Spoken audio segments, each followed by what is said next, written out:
봄이 되어서 우리 마음속에도 해빙이라는 영적 모든 묶임들이 함께 처리가 되기를 바라는 마음으로 오늘 말씀을 함께 나눌 것입니다. 오늘 우리가 함께 묵상할 말씀은 우리 주님의 산상수훈의 팔복의 말씀 가운데서 5장 6절 말씀, 의에 줄이고 목마른 자는 복이 있나니 저희가 배부를 것이며, 이런 본문을 갖고 말씀의 제목은 그래 지금 의에 줄이고 목마른가, 이런 제목을 갖고 하나님의 말씀을 함께 나누겠습니다. 오늘 말씀에 특별히 주목하시며 유의하시기를 바라겠습니다. 말씀을 한번 따라 읽겠습니까? 그래 지금도 의에 줄이고 목마른가. 자, 이 제목으로 하나님의 말씀을 함께 나눕니다. 말씀을 증언합니다. 문학 속에는 두 개의 백화점이 등장합니다.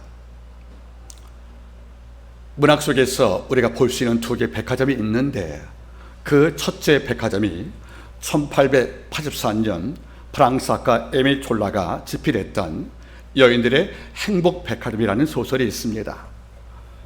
여인들의 행복백화점, 이 에밀 졸라에 나오는 소설의 그 백화점의 이름인데, 이 백화점은 1852년 프랑스의 사회가였던 바로 아리스티드 부시코가 만들었던, 건립을 했던 봉마르세 백화점을 모델한 것입니다. 자, 봉마르세 백화점이 건립이 되고 개장을 하자, 그 당시 근대학 이후에 부를 갖고 있었던 시민들이 이제 백화점으로 몰려오는 것입니다. 와서 보니까 백화점 내에 모든 물건이 전시가 되었는데, 그 물건들이 과거에 우리가 꿈을 꿀 수 없었던 귀족말의 전유물이었던 보석과 향수, 모자, 구두, 그리고 놀라운 것은 뭡니까? 향기 같은 것들을 많이 판매하고 있는 거예요. 과거의 시민들은 이 모든 것을 갖기 어려웠습니다. 하지만 여인들과 모든 남자들이 내 통장의 잔고를 헐어서 이것을 구입하면서 그 백화점 내에서 만족과 행복을 느낍니다. 작가 에밀 졸라는 이걸 바라봤다는 거지요. 시민들이 드디어 경제적인 부를 얻게 되자 이른바 허영의 문화에 들어와서 백화점 내에서 물건을 구입하면서 이걸 포장을 하면서 이걸 담고 가면서 그 표정을 바라보니까 너무도 행복해 보였다는 것이에요. 이러니까 에밀 졸라는 이렇게 말했습니다. 오늘날 신전은 성당과 교회가 아니고 백화점이다. 이 까닭은 성당과 교회보다 백화점 안에서 사람들이 더 행복해하니까. 이 짧은 문장을 보면 마음속에 많은 죄가 아픔이 있습니다. 사람들이 세일 때 백화점 가서 물건 구매하잖아요. 이 자체가 여러분들 범죄인 양 평가할 필요는 없습니다. 다만 모든 자들이 교회 와서 하나님을 경배할 때, 예배할 때, 참여할 때 그의 말씀을 경청하면서 내 삶을 정돈시키고 내 삶에 힘을 얻고 사는 이런 즐거움의 측정치보다 백화점에서 물건을 구입하고 이걸 바라보고 미소 있는 모습이 더 행복해 보일 때, 이걸 바라보는 작가도 많이 아팠지만 제 자신도 마음이 적지 않게 아프다는 것을 신할 수밖에 없습니다. 그래서 에밀 졸라는 말하는 거지요. 이른바 백화점 문화가 등장을 하면서 많은 자의 행복은 교회가 아닌 백화점에 있었고, 그런 그 속에서 자기의 허영과 만족을 채우기에 충분히 기뻐했다는 것이 바로 그의 평가라는 거 아니겠습니까? 문학 속에 두 번째 백화점이 있습니다. 이것은 청도교 작가 존 머니언이 나오는, 즉 철로역정에 나오는 바로 허영의 시장입니다. 철로역정 2부로 오시면은 기독교도와 성실이라는 두 크리스찬이 한 마을을 방문합니다. 이 마을의 도시가 바로 허영이에요. 그리고 이 허영이라는 도시 아래 1년 내내 장이 열리는 시장이 있습니다. 그 시장 이름이 바로 허영의 시장이라는 겁니다. 그런데 그 허영의 시장 내에는 이 땅에서 못 구할 물건이 없다는 겁니다. 이 땅 모든 자가 원하는 물건이 다 있다는 거예요. 즉 마음만 먹으면 내가 원하는 품목이 다 있기 때문에 이 시장은 늘 매일 문을 열고 12월 내내 개장을 해도 결코 불경기가 없는 시장이었다는 거지요. 파는 물건의 목록을 바라보니까 권력, 왕국, 영토, 쾌락, 하인, 노예, 그 다음에 여러분들 힘들, 이런 것을 많이 팔고 있는 거예요. 그런데 허영의 시장 내에서 팔지 않는 단 하나의 물건이 있습니다. 이것이 바로 진리였다는 겁니다. 그래서 이걸 몰랐던 크리스찬과 성실한 두 사람이 가서 허영의 시장의 한 가게에 들어가서 진리를 주세요 하고 물건을 요청하자 많은 사람들에게 핍박을 받고 결국 여러분들 체포되어서 수감이 되고 산성을 받습니다. 그런데 놀라운 게 있습니다. 이 행복백화점이나 허영의 시장에서 가장 많이 파는 물건인가를 돌아보고 나면 하나의 답으로 요약이 됩니다. 여인들의 행복백화점에서 가장 많은 물건들은 바로 여자는 모자였고 남자가 지팡이였다는 겁니다. 모자가 뭡니까? 그 당시 근대화 이후에 모자는 여인들이 가장 갖고 싶었던 물건이었다는 거지요. 왜? 귀족 외에는 여인들이 모자를 쓸 수가 없으니까. 또 지팡이는 노인들이 지금에 쓰는 물건일지 몰라도 과거 근대화 시절 19세기 프랑스에서는 귀족들만 지팡이를 갖고 다닌 거란 말이에요. 하인과 노예와 평민은 이 지팡이를 갖지 못했습니다. 이런데 그들이 과거에 귀족 여인과 남자가 소유했던 그들만의 권력의 물건이었던 모자와 지팡이를 드디어 부를 얻게 된 시민들이 아주 수없이 많이 구입을 한 거예요. 왠지 아십니까? 모자와 지팡이를 구매함을 통해서 내가 비록 귀족은 아니지만 귀족적 허영을 마음에 갖고 싶었다는 것이에요. 또 철력이 나오는 허영의 시장에서 가장 많이 팔린 것은 두 가지였습니다. 하나는 권력과 왕관이었다는 겁니다. 뭘 말씀하는 것입니까? 권력을 갈구하는, 권력을 갖고 싶어하는 우리의 애탐이 이 속에 포함된 것이 아니겠습니까? 여러분, 저는 두 가지의 백화점을 소개했습니다. 에밀 졸라에 나온 소설에 나오는 여인들의 행복 백화점에서 사람들이 가장 얻고 싶었던 것은, 가장 구입하고 싶었던 물건은 다름이 아닌 권력과 힘을 상징하는 모자와 지팡이였다. 그리고 허영의 시장도 마찬가지입니다. 왕국과 명예를 사고 싶었던 것이 가장 많이 물건이었다고 치면 여기서 존 버니언과 에밀 졸라가 무엇을 말하고 있는 것입니까? 이 땅 많은 사람들은 허영과 권력에 줄이고 목말라 있다, 그런 말입니다. 여러분 돌아보세요. 이 시대는 허영에 목마른 시대입니다. 비록 내 속에 지적 능력, 영적 권세가 없어도 많은 연금을 받고 내 집안에 명품들이 많고 내가 몸 안에, 즉 내 몸을 치장하는 것들이 귀하면 이것들 갖고 내 존재가 마치 귀족인 양 인정받고 싶어하는 이런 허영들이 많이 있다는 거 아니겠습니까? 또 일부는 허영의 시장에서 권력을 사듯이, 영토와 왕관을 사듯이 내가 왕이 되고 싶은, 그리고 이 땅 권력을 지배해서 모두가 날 무시 못하게 만들 만큼 내가 큰 자가 되는 것을 꿈꾼 것을 그 작품 속에 투사한 것이 아니겠습니까? 여러분들, 두 작가의 말을 굳이 빌리지 않더라도 이 시대는 뭔가에 줄이고 목마른 시대입니다. 그리스도 없는 사람들은 무엇에 줄이고 목말라 있습니까? 파우스트 박사는 지식에 목마르고 줄였습니다. 이걸 얻기 위해서 자기 영혼을 팔고 젊어 얻은 것이 아니겠습니까? 또 우리가 아는 것처럼 로마의 상대 황제 이 갈리굴라는 일평생 쾌락을 탐닉하고 쾌락에 목마른 자가 되었다는 겁니다. 더 나아가서 우리는 성경 속에 아방을 볼 수가 있다는 겁니다. 일국의 왕이지만 나봇의 포도원을 얻고자 하는 이런 탐욕에 줄이고 목말라서 그는 마지막에 하나님께 버림받습니다.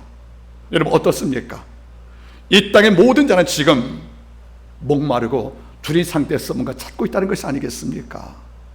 우리는 이 문제 앞에서 하나 질문을 할 필요가 있습니다. 나는 욕망에 물든 시대, 욕망에 줄이고 욕망을 탐내는 시대들, 그리고 권력을 탐내고 권력에 목말라서 수상 방법을 가리지 않고 내 개인의 영역을 확대하고자 애쓰는 이런 많은 사람들을 볼 때마다 하나님께서 우리한테 묻는 것이 하나가 있습니다. 그들은 지금 무엇에 줄이고 무엇에 목마른 채 살고 있는가? 정말 그들은 지금 다른 것이 아닌 무엇에 목마르며 무엇에 줄이어서 이것을 얻지 못하면 내가 살 수 없다는 고백을 하고 있는가? 우리가 추가 물어본다면 우리 또한 답을 준비할 필요가 있다는 것이 아니겠습니까? 가끔 돌아봅니다.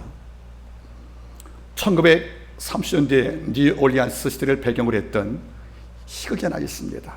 바로 테네시 윌리엄스의 욕망이라는 이름의 전차라는 그 희극이 있는데, 그 작품 속에는 두 종류의 열차가 나오는 거예요.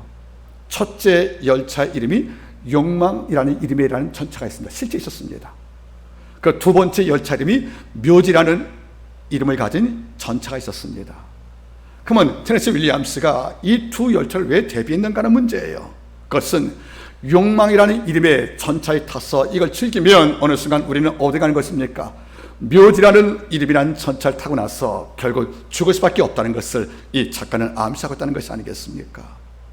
여러분, 우리는 한번 돌아올 필요가 있습니다. 우리는 분명 물과 성령으로 거듭난 크리스찬들입니다. 이런데 우리가 분명히 하나님의 영에 구하는 성도지만, 놀랍게도 일상에서는 우리가 갖고 싶어서 목마르고 있는, 내가 얻지 못하면 견딜 수 없을 만큼 속이 타고 내가 굶주릴 이런 대상이 무엇인가 물어본다면, 하나님의 기대와 종종 다른 것이 보이는 것이 아니겠습니까? 오늘 성경은 말씀합니다. 의에 줄이고 목마른 자는 복이 있다. 이게 하나님의 소원인 거예요. 십자가의 구속을 통하여 영생을 얻었으면, 예수의 부활을 통하여 우리가 죄사함을 얻었으면 성령께서 우리에게 바라는 소망이 있습니다. 이것은 다른 것이 아닌 여인들의 행복 백화점에서 모자와 지팡이를 사서 내가 이런 사람이야, 나 함부로 건들지 마라, 나는 권력을 지닌 재력가야, 이런 것에 목마른 것이 아니라 허영의 시장에서 왕국과 왕관을 사고 내 권력을 갖고 모든 걸 탐닉하는 이런 것을 내가 죽이고 목말라서 거기에 몰입하는 것이 아닌, 아버지 하나님이여, 저는 다른 것이 아닙니다. 그리스도 앞에 의에 줄이고 목마른 자 되기를 소망합니다. 이런 갈망과 소망을 아버지가 찾는 것이 아니겠습니까? 가끔 영어 문장을 읽다 보면 제 눈에 선명히 박히는 단어 하나가 있어요. 동사입니다. 영어로 crave란 말이 있어요. C-R-A-V, crave란 말이 있습니다. crave란 말이 무슨 말이냐면 무엇을 갖기 위해 갈망하다, 무엇을 갖기 위해 갈망하다, 그런 말이에요. 여러분, 참 전 너무 좋아요. 이 crave, 하나님은 늘 우리 마음속에서 이걸 보고 있습니다. 성경은 갈라디아에서 말하지 않습니까? 육체의 소욕은 성령을 거스리고 성령 소욕은 육체를 거스리나니 싸운다는 거예요. 그런데 하나님께서는 뭐죠? 육체의 소욕을 성령이 거스리게 만든 것이 아버지의 소원이라는 거예요. 우리는 육체의 소원이 있어요. 육체의 야망이 있단 말이에요, 여러분들. 이래서 뭘 느끼냐면, 예수 믿고 주 안에 거하면서도 우리의 영원한 갖고 싶은 목마른 만큼, 내 속이 굽질 만큼 갈망하는 이런 클레임의 대상이 어떤 것이냐면, 하나님과 별로 관계가 없는 것들, 내 영혼에 별로 유익이 안 되는 것 같고 우리는 몸부림을 치고 이걸 얻기 위해서 여러분 우리는 분주한 것이 아니겠습니까? 우리는 다시 한번 마음 걸음을, 우리의 발걸음의 방향을 바꿀 필요가 있다는 겁니다. 나는 과연 almost Christian, 즉 비슷한 성도가 아닌 altogether Christian, 온전한 크리스찬이 되었는가? 이걸 평가하려면 하나밖에 없다는 겁니다. 내 마음이 클레이브가 어떤 것이냐, 내가 무엇을 얻기 위해서 지금도 목마르고 지금도 굶주리면서 하나님께 갈망하는 것이 있는가, 이걸 볼 필요가 있다는 겁니다. 오늘 주님은 우리에게 말씀을 주었습니다. 의에 줄이거라, 의에 목마르거라, 그래야 네 삶이 배부르고 풍요로울 거라 말씀을 주었다는 겁니다. 저는 우리 한마음교회 성도와 제가 이런 위치에 서기를 주님으로 먼저 바라는 것입니다. 요한복음 3장을 보시면 니고데모가 등장합니다. 성경은 니고데모라는 이름의 뜻을 우리에게 알려주고 있다는 거죠. 니고는 뭡니까, 여러분들? 니고는 이겼다는 말이에요. 데모는 뭐죠? 백성이라는 뜻입니다. 그러니까 니고데모라는 말의 뜻이 뭡니까? 백성을 이긴 자라는 뜻이에요. 그만큼 높이 있다는 거예요. 일반 평민이 견딜 수 있을 만큼 높은 지위에 있다는 거죠. 니고데모입니다. 그런데 그분이 밤에 주님을 찾아왔답니다. 백성을 이긴 자라는 명칭을 들을 만큼 그는 높은 지위에 있었고, 그는 관원이었고 랍비였다는 거지요. 그의 삶 속에 부족이 전혀 없었던 이런 인물이었는데 왜 그가 밤에 주님을 찾아왔을까? 성경은 그 내용을 좀 언급을 합니다. 결국 마지막 바라볼 때 주는 말씀을 합니다. 물과 성령으로 거듭나라, 청구한다는 말씀을 남겨주었다는 거지요. 그러면 대화의 줄기를 대충 볼 수가 있다는 겁니다. 아마 니고데모도 우리의 삶 속에서 가장 중요한 것이 무엇인가를 아마 질문했던 것이고, 주님은 그 답을 거듭남, 즉 다시 태어남, 즉 물과 성이라는 영적 가치요, 내가 다시 한번 태어나는 가치를 알려준 이유가 바로 거기 있다고 저는 생각을 합니다. 여러분, 저는 혹시 시간 나서 여러분이 밤에 시간이 있다면 주님을 찾아가서 뭐를 상의하시겠습니까? 나는 밤에 예수 만나서 그분 앞에 쫓아가서 그 어려운 시간을 쪼개서 예수께 나갔다면 그분께 어떤 것을 여러분들 묻겠습니까? 저는 이렇게 소망합니다. 주님, 의에 줄이고 목마른 것이 무엇입니까? 의에 줄이고 목마르기 위해서 무엇이 필요합니까? 아마 저 이걸 물을 수밖에 없다고 생각을 합니다. 오늘 이런 관점에서 오늘 말씀을 함께 나눠보겠습니다. 먼저 하나님 말씀 보겠습니다. 마태복음 5장 6절. 의에 줄이고 목마른 자는 복이 있나니 저희가 배부를 것이며. 아멘. 여기에 여러분들 두 동사가 있습니다. 하나는 줄이고 그 다음에는 목마르고라는 말이 있다는 겁니다. 자, 이 단어가 우리말로 번역을 하면 별로 여러분들 가슴에 닿질 않죠, 여러분들. 이런데 이 단어를 우리가 번역을 하면 이런 말 되는 것이에요. 줄였단 말 나오고 그 다음에 여러분들 의에 줄이고 두 번째가 목마르단 말 나오잖아요. 여러분들 첫 번째 등장하는 의에 줄이고 이 말뜻 잘 보시겠습니까?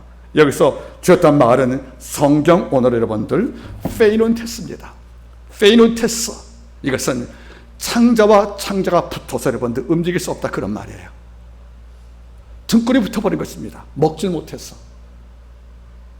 여러분, 두 번째는 뭐죠? 목마른 자는 말이 등장됐습니다. 여러분들, 이 말도 그들 말로, 헬라 말로 닙손테스란 말은 무슨 말이겠습니까? 입 천장에 붙었다는 것이에요. 물을 마시지 못해서. 그럼 여러분들, 페이논테스와 닙손테스 두 단어가 어떤 경우냐면 사막에서 길을 잃어버린 겁니다. 다시 말하면 여러분들, 물건을 판매하는 이 상인들, 이 사람들은 주로 밤에 움직이지만 아주 급할 때는 여러분들 지름길로 사막을 통과하는 것이에요. 이런데 사막을 통과할 때 여러분들 길 안내자가 어떤 이유로 길을 잘못하면 사막에 갇혀버립니다. 그런데 어느 순간은 준비했던 물과 양식으로 버틸 수가 있지만 사흘 나흘 지나고 나면 판매한 물건들의 양 때문에 여러분들 많은 음식을 싣지 못했기 때문에 사흘 정도 지나고 나면 그들은 여러분 먹을 것이 없다는 거죠. 마실 것도 없다는 겁니다.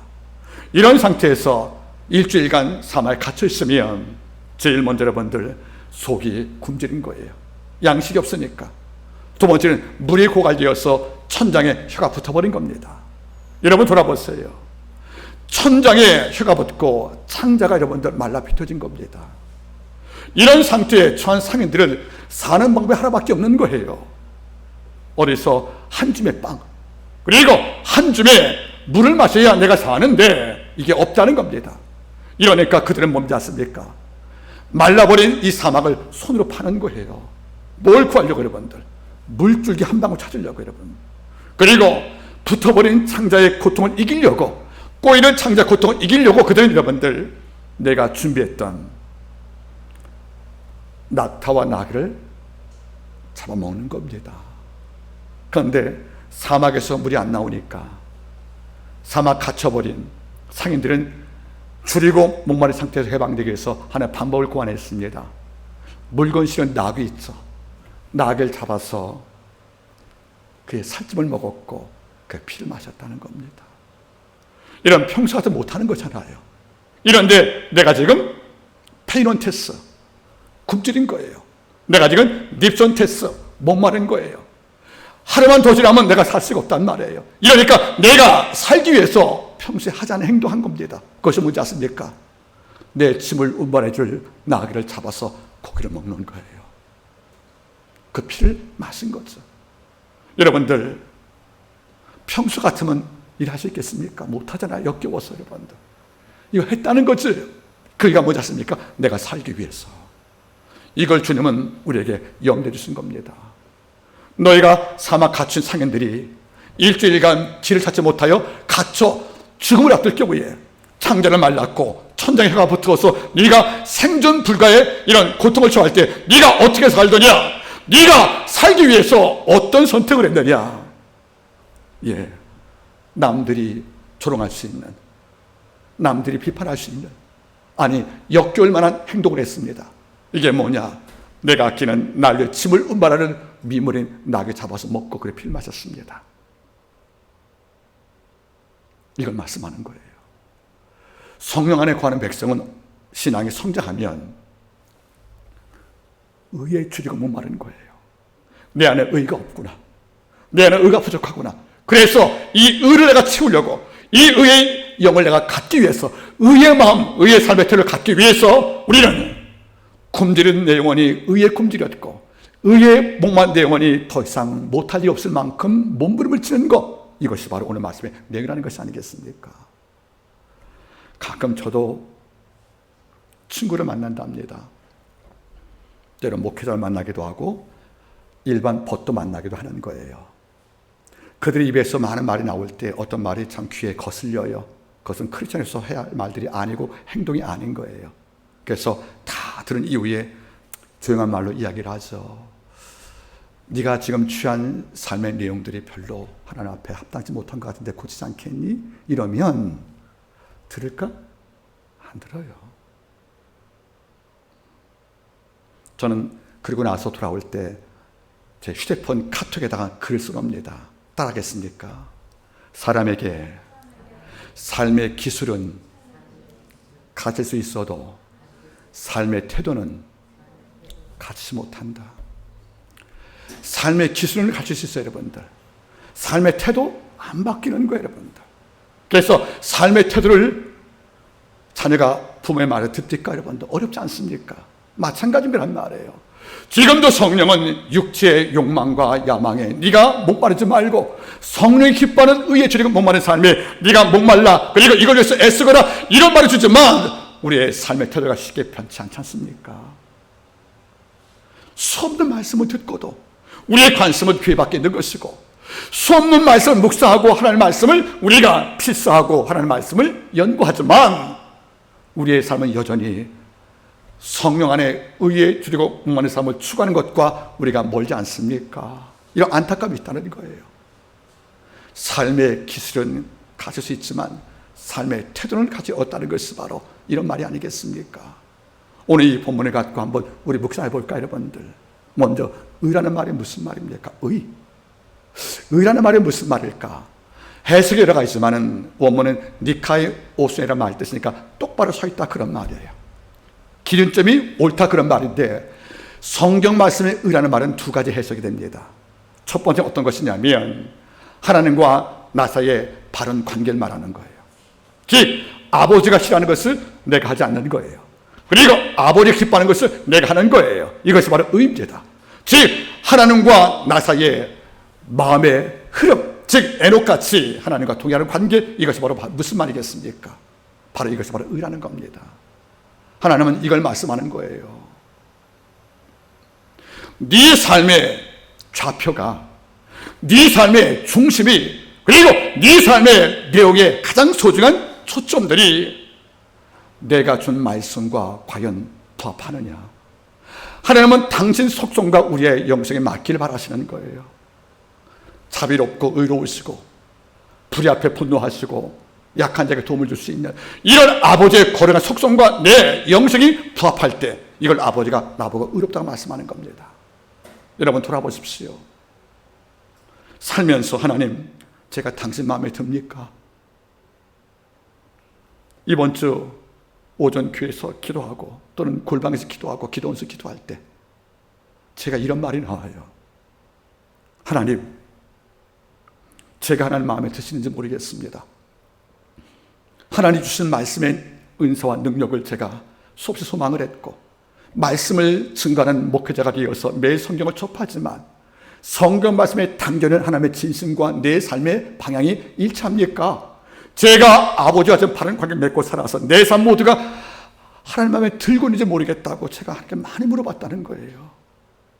여러분, 우리가 이 땅을 살 때 사람 눈치 참 많이 보잖아요.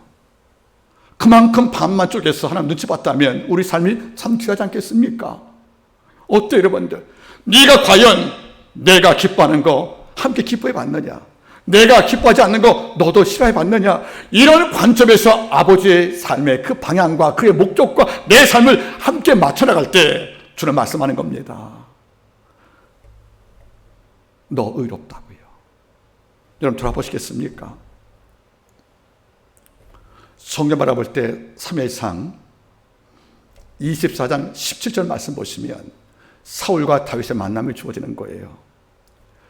백성한테 민심을 얻고 권력이 커져가는 다윗을 증오했던 사울왕은 군사 3천 풀어서 다윗을 추적을 합니다. 노예를 쫓듯이 그를 살해하려고 군사 3천에게 살해 명령을 내린 거예요. 다윗은 도망갈 장소가 없어요, 여러분들. 그래서 자기를 따라오는 백성과 함께 숨어 다니다 어느 날 엔게디 굴에 숨었습니다. 그런데 엔게디 굴에 있다는 소식을 사울이 알게 된 거예요. 이 마을까지 오게 됩니다. 그래서 할 수 없이 둘이 만나게 되지요. 이런데 사울왕이 잠시 엔게디 굴에서 좀 쉬려고 들어왔다가 그 속에 숨어있는 다윗을 못 본 거예요. 그때 다윗이 살금살금 날아가서 사울의 뭘 뵀습니까? 옷자락을 살짝 벤 거죠. 이 말은 정치적 야망이 있었다면, 왕권의 욕심 많다면, 허영의 시장에서 다윗이 권력을 사고 싶었다면 옷자락만 자르겠습니까? 목을 자르지. 옷만 자른 이유는 뭐죠? 당신을 죽일 기회가 있어도 안 죽였다는 것에 대한 자기의 증거물이라는 뜻입니다. 이런 다음에 다윗이 밖을 나와요. 그리고 뒤에 나왔던 사울에게 그 옷자락을 보여줍니다. 이거 보십시오. 나는 당신을 할 마음이 없다고. 이 순간 사울왕이 이렇게 말합니다. 나는 너를 학대하였으나 내가 나를 선대하니 네가 나보다 의롭도다. 그게 하나님 마음에 합한 거란 말이에요. 네가 나를 학대하는, 내가 너를 학대해도 네가 나를 선대하는구나. 네가 나보다 의롭다. 항상 다윗은 사울의 옷만 자라던 마음에 찔렸다고 말합니다. 주가 세우신 하나님 왕을 내가 어찌 옷을 칼렸을까? 이것을 불경으로 봐서 마음에 아파했던 그 민감한 영성을 가진 다윗에게는 이것도 고통했다는 거 아니겠습니까? 우리는 이게 안 되는 거예요. 목을 안 베고 옷만 자르고 고마울 줄 알아. 이렇게 말하지. 옷만 자른 걸로 알고도 왕의 몸에 손댄 것을 아파했던 그런 영성을 우리 갖지 못하는 것이 아니겠습니까? 결국 사울왕은 스스로 무너진 거예요. 내가 너를 학대했는데 네가 나 선대하니까 네가 하나님 앞에서 나보다 의롭다는 말을 증거한 것이 아니겠습니까?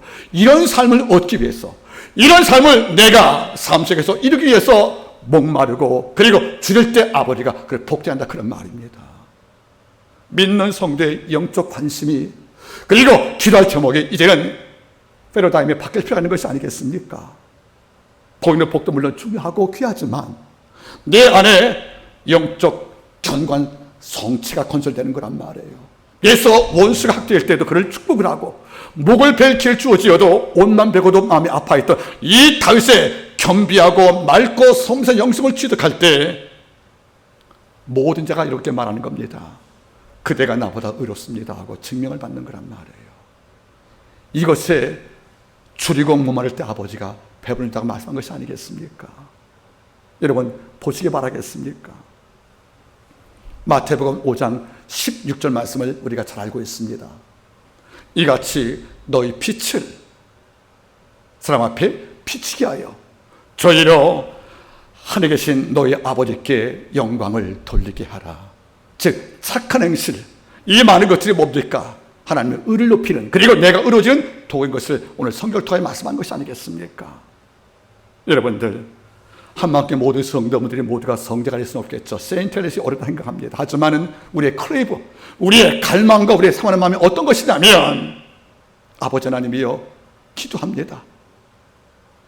내 목숨을 취하했던 사울왕의 목숨을 건들지 않고 오히려 생명을 살려주어서 자기의 무지함을 하나님께 증명했던 이런 다윗의 영성을 내게 주십시오.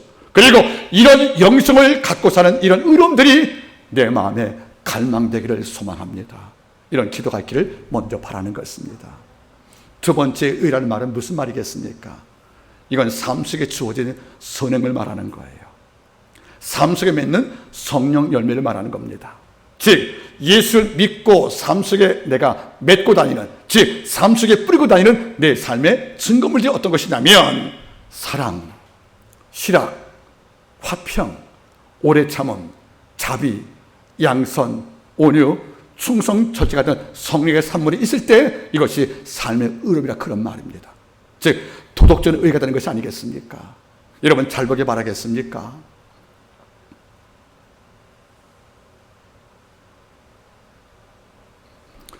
요셉이라는 인물이 있습니다. 그는 17살 때 형한테 팔려갔습니다. 이방 땅에서 보디발 집에 노예로 팔려갔다는 거죠. 그러나 팔려간 노예 입장에서도 내 삶을 불평등한테 주도권을 뺏기지 않고 약속의 꿈을 믿고 이방 땅에 충성을 다하여 가령 총무가 되고 이후에 그 국가의 총리가 되었습니다. 제가 언급한 표현대로 팔려간 노예가 총무에서 총리가 되어서 이스라엘 민족을 군시케 하시겠습니까? 그런데 50장을 바라보면 자기를 봤던 형과 이제 마지막 조우가 됩니다. 기껏 만난 형들이 양식을 구하러 왔다가 총리인 요셉을 몰라봤지만 맨 끝에 결국 베냐민을 담보리에서 서로 오가는 어떤 심리게임 속에서 마지막에 형과 드디어 요셉이 만났는데 순간 10명의 형들이 말한 거지요. 우리의 과거에 지은 죄, 즉 지금 총리인 요셉을 판 형이라는 이런 범죄가 있으니까 이제 우리의 신분이 노출되었고 그도 내 모습 알아봤으니까 이제 우리가 그 총리가 된 내 동생 요셉한테 죽음을 면치 못할 거라는 것을 고백하고 요셉을 찾아옵니다. 우리가 당신의 종 되겠다고. 여러분들 종된단 말도 염치가 없는 거예요. 요셉이 당한 고통을 본다면 죽여도 시원찮은 겁니다. 그죠? 이런데 종 되겠다고 엎드릴 경우에 우리 같으면 어떻게 반하겠습니까? 내 죄를 내가 알렸다. 네가 구덩이에 빠져서 목숨을 구했던 나를 못 본 찬 것이 네가 어려움당하니까 나한테 목숨을 구할 것인가 하고 인과 음부로 대하는 것이 우리의 본성일 거란 말이에요. 근데 요셉은 창세기 50장 19절 20절 말씀에서 이렇게 말합니다. 두려워 마소서 내가 하나님을 대신하오리까. 두려워하지 마십시오. 내가 형님들의 아들을 키울 것이고 돌보겠습니다 하고 이 말로 형들을 위로하더라. 저주의 말을 해도 시원찮은 판에 위로했다는 겁니다. 이게 뭔지 아십니까 여러분들? 바로 삶의 의라는 겁니다. 이런 영성은 아무나 얻지 못합니다. 여러분 들어보시기 바라겠습니까? 가끔 저는 성경을 볼 때마다 몇 인물에 주목하는 거예요. 우리 알고 있죠? 여러분 따라하겠습니까? 바나바는 착한 사람이요 성령과 믿음이 충만했다. 우리 알고 있죠 여러분들? 또 나다나엘은 너는 참 이스라엘 사람이구나. 내 속에 간사함이 없다. 또 하나냐는 모든 무리 가운데 위인이 충성되어 여호와를 경외함에 가장 뛰어났다는 말씀이 나오잖아요. 내령 갈렙은 그 마음이 그들과 달라서 나를 온전히 쫓았은즉. 여러분 보겠습니까? 여호와를 온전히 쫓아갔던 갈렙의 영성, 마음에 간사 없이 참여했던 나다나엘의 영성, 착한 사람이요 성령과 믿음 충만한 바나바의 영성들, 여러분들 이런 영성이 여러분들 태어날 때 그냥 받은 게 아니란 말이에요. 그들의 놀라운 영성을 여러분들 태어날 때 그냥 주어진 선물이 아니라는 겁니다. 그들이 살아가면서 아버지 앞에 기도했고 이걸 얻기 위해서 몸부림을 쳤고 그리고 이런 몸부림 속에서 얻은 기도의 산물이라는 겁니다. 바나바는 착한 사람이 되기 위해서 굶주림과 목마름을 기도했다는 겁니다. 그리고 성령과 믿음 충만하기 위해서 굶주린 자가 양식을 찾듯이 하나님께 도움을 구한 것이 아니겠습니까? 내 마음에 간사함이 있을까봐, 내 속에 참이 안 될까봐, 내가 참이 되기 위해서 땅에서 물을 파는 그 갇힌 사막의 상인들의 고통을 겪어가면서 이런 마음으로 기도한 것이 아니겠습니까? 여러분 잊지 마십시오. 성경에 주어진 나다나엘, 여러분들 바나바, 그리고 갈렙들, 그리고 하나님 같은 이런 자의 모든 영성은 태어날 때 얻는 선함적 선물이 아니라 살면서 의를 사모하고 굶주림으로 기도했던 그리고 그렇게 갈망했던 선물로 주어진 영적 결과물이라는 겁니다. 여러분 어떻습니까? 다윗의 영성을 우리가 부러워만 할 수는 없잖아요. 하나냐, 바나바, 여러분들 나다나엘, 갈렙 영성을 우리가 꿈같다고 여러분들 멀리 놓을 필요가 없지 않습니까? 그들이 있는 그 영성을 우리가 줄이고 목마를 만큼 사모할 때 이런 자가 배부를 것이고 우리 아버지 앞에 이루어진 것이 아니겠습니까?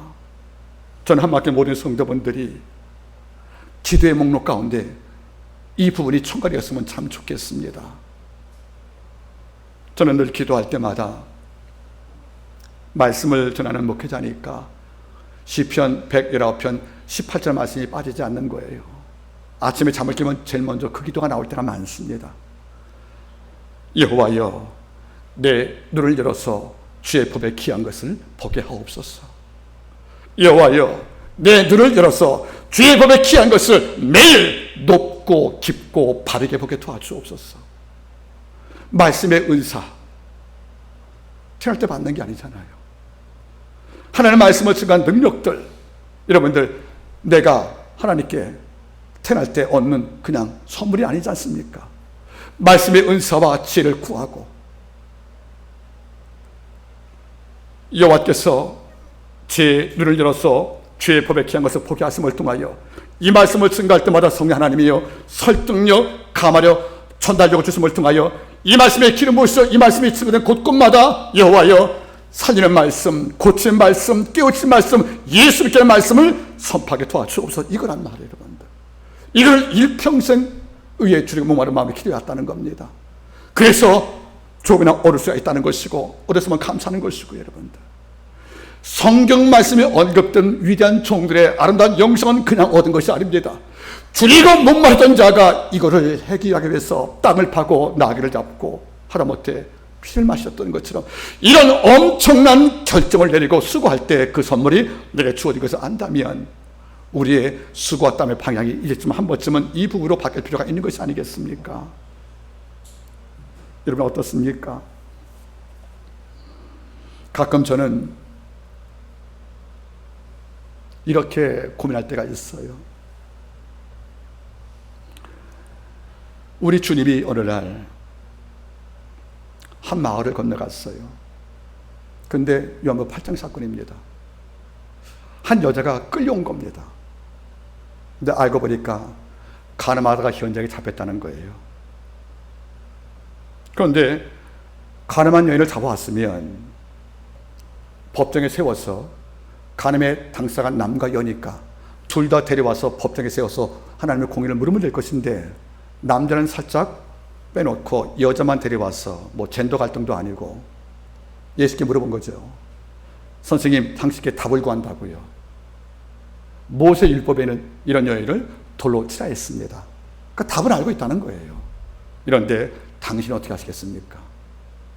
참 악한 자는 이런 사악한 지혜가 있는 거예요.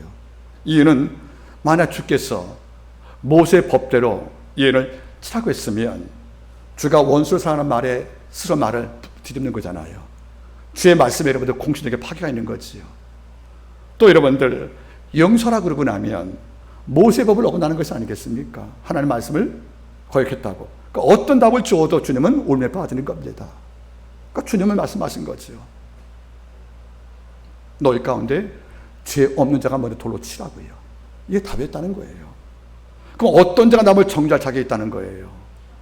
없다는 거죠, 여러분. 그러니까 돌 칠 자가 없다는 것은 무슨 말이겠습니까? 그냥 하나님 고개에 맡기라는 거예요. 이러니까 다 물러갔답니다. 근데 주님은 여기서 끝나지 않아요. 여자의 고개를 들어보라고. 네 주위에 누가 있냐 물어보니까 아무도 없나이다. 즉 돌로 칠 자가 없다는 거예요. 그렇다고 해서 여러분들 여자 죄가 없는 것은 아니거든요. 주님 말씀하십니다. 다시는 같은 죄를 짓지 말라고. 여러분들, 이 본문을 제가 읽을 때 어떤 말 느끼냐면, 하나님 이런 지혜 제게 주십시오. 이런 지혜를 제게 주옵소서. 성도가 어려움 당할 때, 내 가족의 자녀들이 어려움 당할 때, 그들이 아빠에게 상의하고 질문할 때마다 길과 답을 줄 수 있는 이런 지혜들, 이런 지혜 천모도 갖고 타는 게 아니란 말이에요. 무릎이 깨질 만큼, 허리에 통증을 느낄 만큼 엎드려 기도하고, 우리 아버지 하나님이여 제게 시인의 언어와 랍비의 지혜를 주시옵소서. 이걸 매일 기도가 엎드려 하나님께 도움을 구할 때 그나마 조금 받는 거 아니겠습니까? 이것이 없으면 살 수가 없는 거예요. 죄가 없고 마음속에 용서하는 따스함이 없고 너그러움이 없을 경우에 이것이 없으면 내가 살 수 없기에 즉 목마르니까 이걸 얻기 위해서 하나님께 엎드려 간구할 때 주가 이것을 우리 삶 속에 채우는 것이 아니겠냐는 거예요. 헬렌 켈리 여사가 남긴 말씀이에요. 삼중고 보지 못하시고 말 못하시고 듣지 못하는 헬렌 켈리 여사께서 이런 말씀을 우리에게 남겨주었잖아요. 그대가 어느 순간 무엇을 간절히 사모하면 그 삼한 모든 것이 어느 순간 당신의 일부가 되었을 것이다. 여러분, 지금 뭐에 목마르세요? 뭐에 굶주려 있습니까, 여러분들?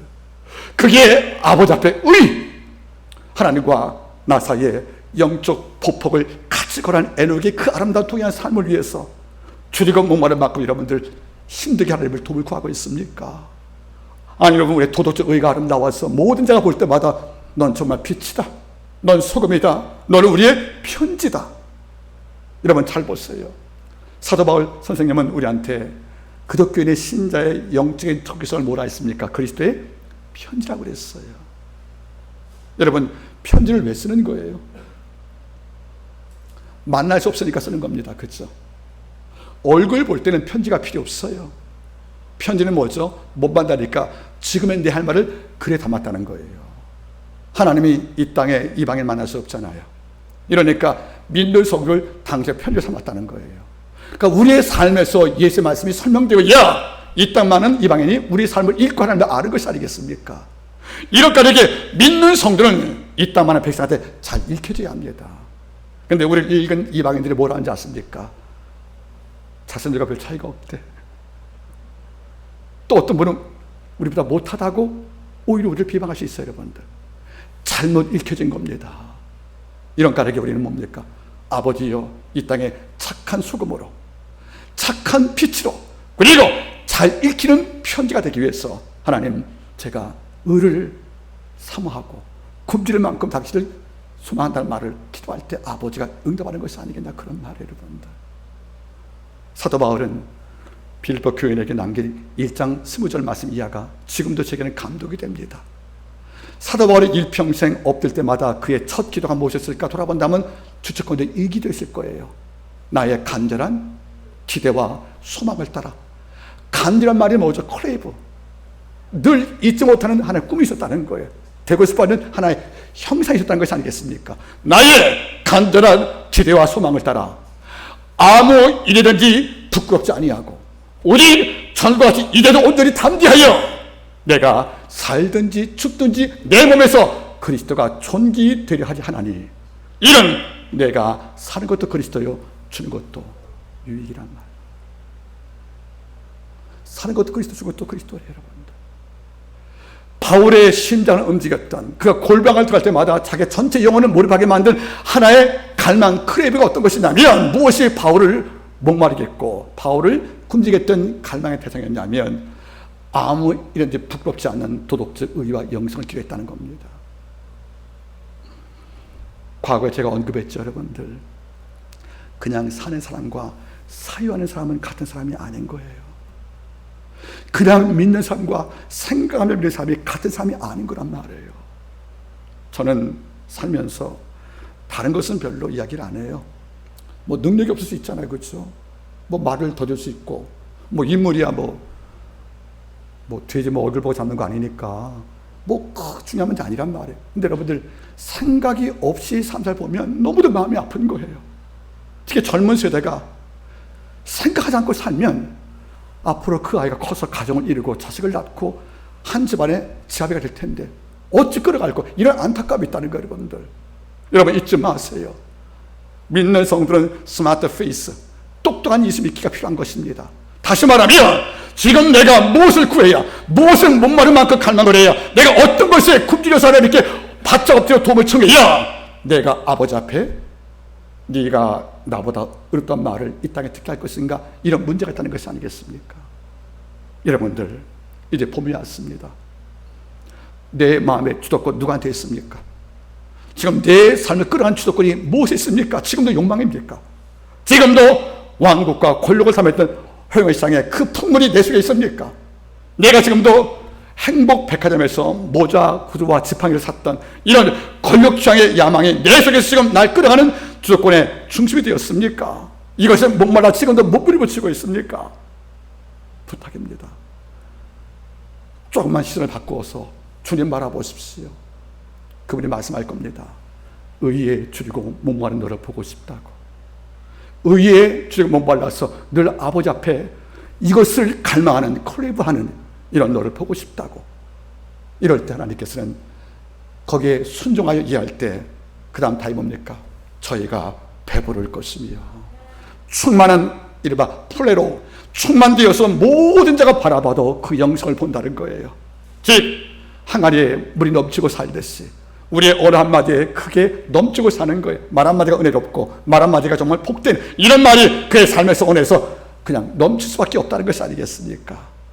오늘 제가 말씀을 정리하기를 원합니다. 지금도 사람은 무엇인가에 굶주려 삽니다.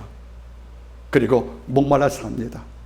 그래서 때로는 쾌락 때문에, 때로는 탐욕 때문에, 때로는 여러분들 지식을 위한 애씀 때문에 우리가 몸부리고 살지만은 니고데모는 진리를 알고자 하는 목마름으로 주를 밤에 찾아왔다는 것을 잊지 말기를 바랍니다. 그리고 사도 바울도 다메섹에서 만난 이후에 좀 더 깊은 예수 알기 위해서 잠시 뜨거운 마음을 내려놓고 사바에 가서 3년간 할 말씀을 연구했다는 말씀을 우리는 성경을 통하여 볼 수가 있다는 것입니다. 우리 한마디 성도분들, 부부가 만나면 서로 확인하길 바랍니다. 여보, 요즘 당신 무엇에 목말라 있어? 무엇에 굶주려 있어? 성도끼리 만나 물어보시기 바랍니다. 지금 당신 마음에 가장 큰 이슈가 어떤 것이야? 당신의 골방에 앉으면 제일 첫 번째 나오는 길의 언어가 어떤 단어야? 서로 교제하십시오. 의에 줄이고 목마른 자는 복이 있나니 저희가 배부를 것이라고 약속을 주었습니다. 이 복을 받기를 바라겠습니다. 기도하겠습니다.